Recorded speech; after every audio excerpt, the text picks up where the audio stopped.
वही question number 1 से start करते हैं।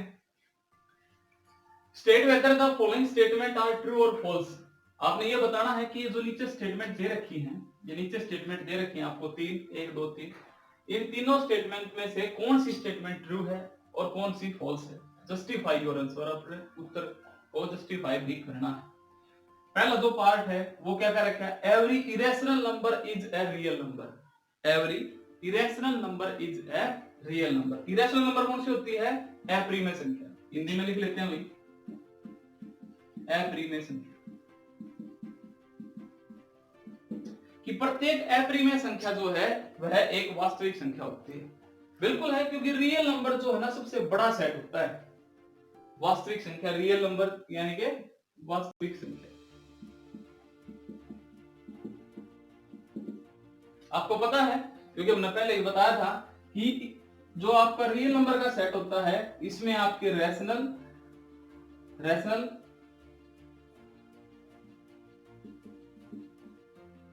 प्लस इरेशनल दोनों आते हैं।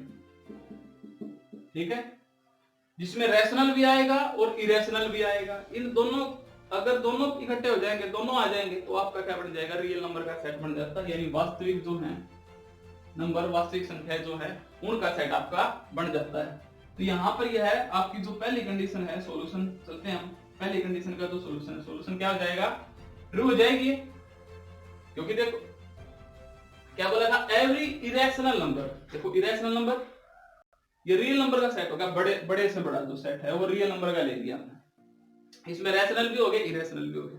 तो जितने भी इरेशनल नंबर होंगे वो वास्तविक संख्या तो बनेगी। ठीक है, लिखेंगे ट्रू, रियल नंबर ट्रू है। क्यों ट्रू है, since every real number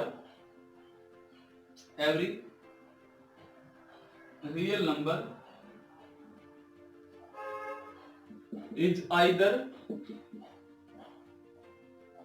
either rational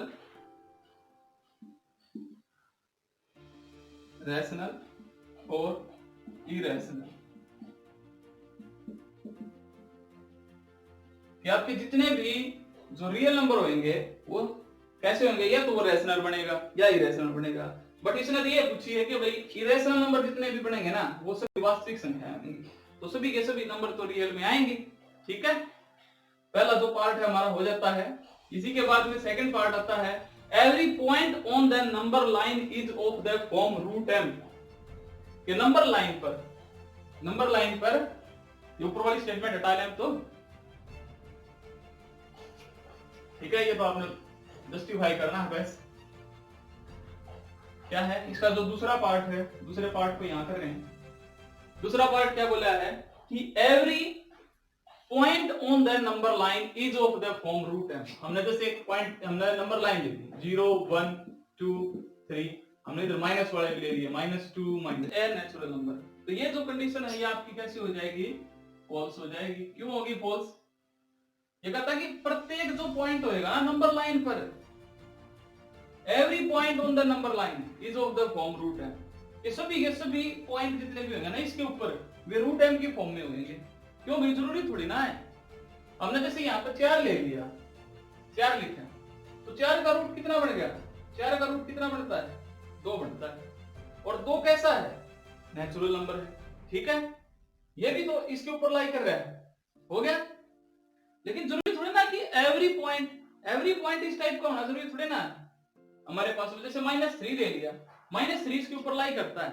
आप एक बात बताओ, -3 इस पर लाई करता है नंबर लाइन पर, तो हमने चेक करा -3 तो लाई करता है, लेकिन इस फॉर्म का तो ना बना, क्योंकि -3 का हम रूट लेंगे तो ये रियल नंबर का सेट तो नहीं बना, रियल से बाहर चला जाएगा, क्योंकि माइनस में कभी रूट आपका आता नहीं। ठीक है, तो इसलिए हम क्या बोलेंगे, फॉल्स। बिकॉज क्यों है, because other number also lie on the number line, other number also lie on number line. ठीक है, जो दूसरे टाइप के नंबर होंगे ना वो भी इसके ऊपर लाई करेंगे। क्यों, क्योंकि देखो रूट 4 जो है ना वो तो लाई करता है, रूट 4 हमने ले लिया, और नेचुरल नंबर भी आता है। लेकिन हमारे पास में देखो -3 भी माइनस वाले नंबर का रूट तो पॉसिबल नहीं बनेगा। माइनस वाले जितने भी नंबर होंगे इनका रूट थोड़े ना आएगा। तो ये भी दो नंबर लाई करते हैं इसके ऊपर, लेकिन -3 लाई करता है हमारा, तो इसलिए यह कंडीशन कैसी हो जाएगी आपकी, फॉल्स हो जाएगी। इसके बाद में आता है भाई थर्ड पार्ट। थर्ड पार्ट क्या है, every real number is an irrational number. देखो यहाँ पे लिख रखा है मैंने, रियल नंबर तो बड़ा सेट होता है, रियल में आपके रेशनल भी आ गए, रियल बाहर है ना, तो इसका मतलब ये बड़ा है, बड़ा सेट हो गया। अब रियल में रेशनल भी आते हैं और इरेशनल भी आते हैं, बट इसने क्या बोला है कि every real number is an irrational number, कि एवरी रियल नंबर जो है ना, प्रत्येक वास्तविक संख्या जो है वह एक अप्रिमेय संख्या है। ये बात गलत हो जाएगी, लेकिन अगर ये बोलता ना कि एवरी जो आपकी इरेशनल नंबर होएगा, every irrational number is a real number, जैसे यहाँ पे पहले वाला पार्ट पूछा था इसने, तो वो तो होल्ड करेगी, लेकिन रियल के सेट में आपके रैशनल प्लस इरेशनल दोनों आते हैं। तो यहाँ पर क्या हो जाएगी कंडीशन, जो थर्ड कंडीशन है वो आपकी फॉल्स हो जाएगी। क्यों फॉल्स होगी, because real number is the set of rational plus irrational, ठीक है, जिसमें आपके रैशनल भी आते हैं और इरेशनल भी आते हैं। जरूरी थोड़ी ना कि इरेशनल ही होएगा, तो लिख देना यहाँ पर गिवन स्टेटमेंट इज फॉल्स। क्यों फॉल्स है, because you can say that the real number set contains rational as well as irrational numbers, ठीक है, लिख दीजिए फॉल्स, बिकॉज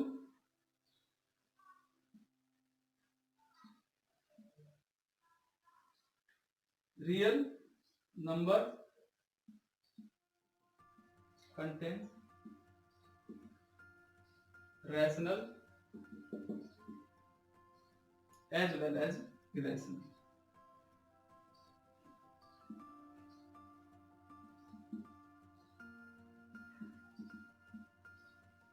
कहता है are the square root of all positive integer irrational.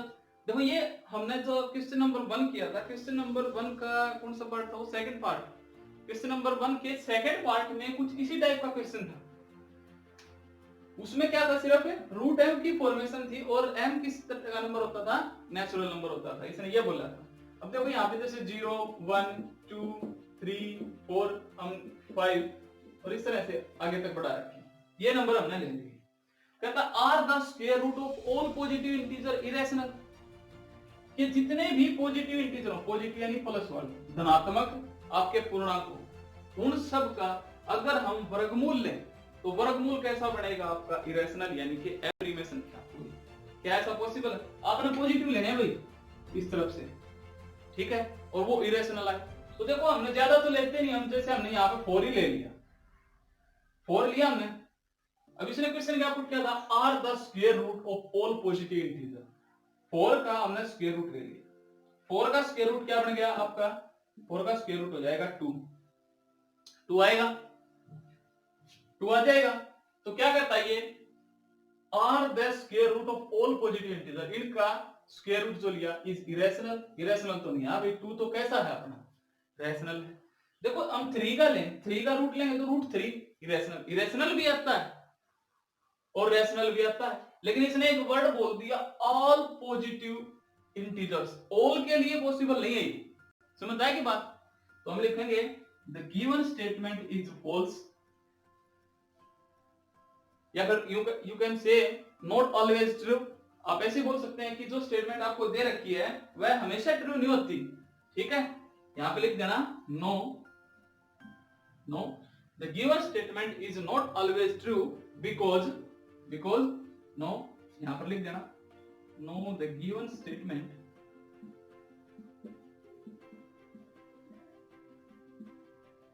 is not always true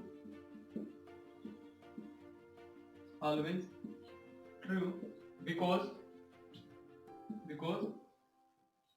we can take an example, ठीक है, example ले लेना। यहाँ पर एग्जाम्पल क्या लिया आपने, एग्जाम्पल क्या लिया है हमने, जैसे 4 चूज किया, 4 का रूट लिया, रूट 4 इज इक्वल टू 2 आ जाता है।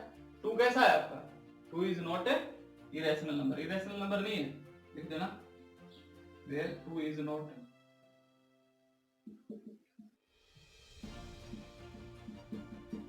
इरेशनल, ठीक है।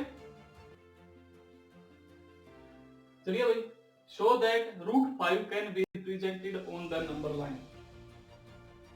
हमने जो इंट्रोडक्शन किया था, इंट्रोडक्शन के अंदर हमने √2 को रिप्रेजेंट करना सीखा, √3 को रिप्रेजेंट करना सीखा, इसी तरह से हम √5 को रिप्रेजेंट करना सीखेंगे। ठीक है, √5 को रिप्रेजेंट करने के लिए चलो एक बेसिकली जो एक रफ फिगर जो है आपके माइंड में पहले वो सेट कर लेना। देखो यहाँ पे जैसे हमने ये 0 से स्टार्ट करके 0 लिया और यहाँ पर हमने जैसे 1 पुट कर लिया।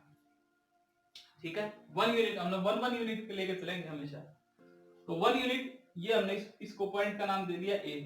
इस ए पॉइंट पर हम क्या करते हैं, परपेंडिकुलर खींचते हैं, यानी कि 90 डिग्री का कोण बना दिया। यहाँ पर 90 डिग्री का कोण बना दिया और जितनी यूनिट ये कट की थी इतनी ही यूनिट ये कट कर दी, 1 यूनिट। ठीक है, यहां तक हमने किया था भाई, और इसको अगर मिला देंगे तो ये आपका क्या बन गया, √2 बन गया। क्यों आगे देखो, ये अगर हमने बी पॉइंट ले लिया तो OB अगर हमने चाहिए, OB क्या है आपका, हाइपोटेन्यूज, हाइपोटेन्यूज हो गया, क्योंकि ये 90 डिग्री है, 90 डिग्री के सामने वाली जो साइड होती है वो क्या होती है, हाइपोटेन्यूज बनती है। OB square is equal to किसके आएगा, आपके OA इसका स्क्वायर प्लस में AB इसका स्क्वायर। तो OA स्क्वायर कितना है, 1 का स्क्वायर 1 हो जाएगा।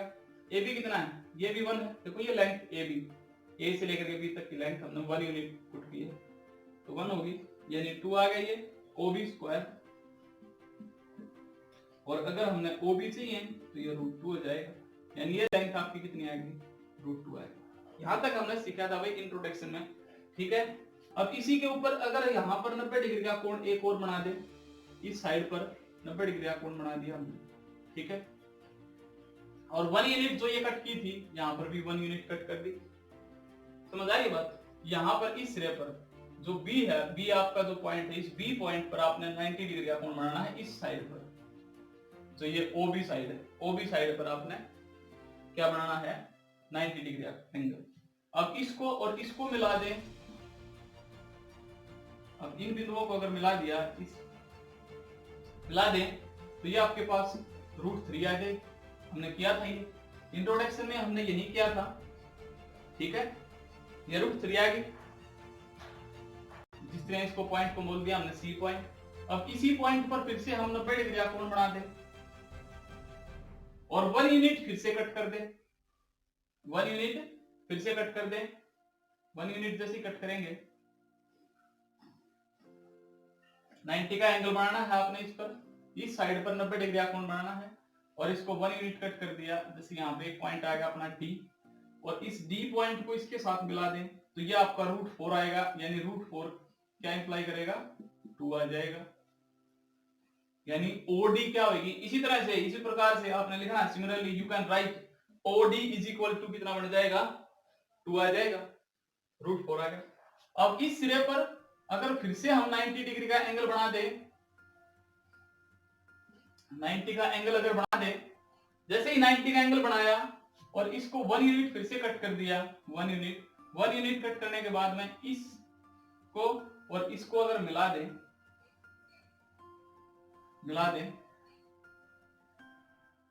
मिलाने के बाद में जो ये आपकी लेंथ है वो लेंथ कितनी आ जाएगी, √5 आ जाएगी, क्योंकि अब की बार ये हाइपोटेन्यूज बनेगा। अगर यहाँ पर आप 90 डिग्री एंगल बनाते हैं तो 90 के सामने वाली जो भुजा है वही। ठीक है, D हो गया, ये पॉइंट आपका E आ गया। अब ये लेंथ आपकी कितनी होगी, यहाँ से O से लेकर के OE इज इक्वल टू आपकी √5 आ जाएगी।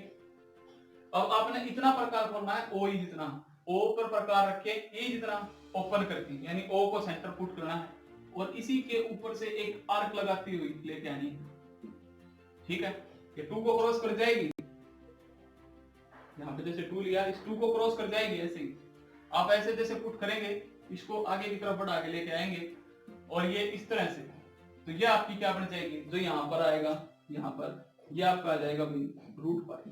इस पॉइंट को नाम दे देना आपका E है, यहाँ पर F बोल देना।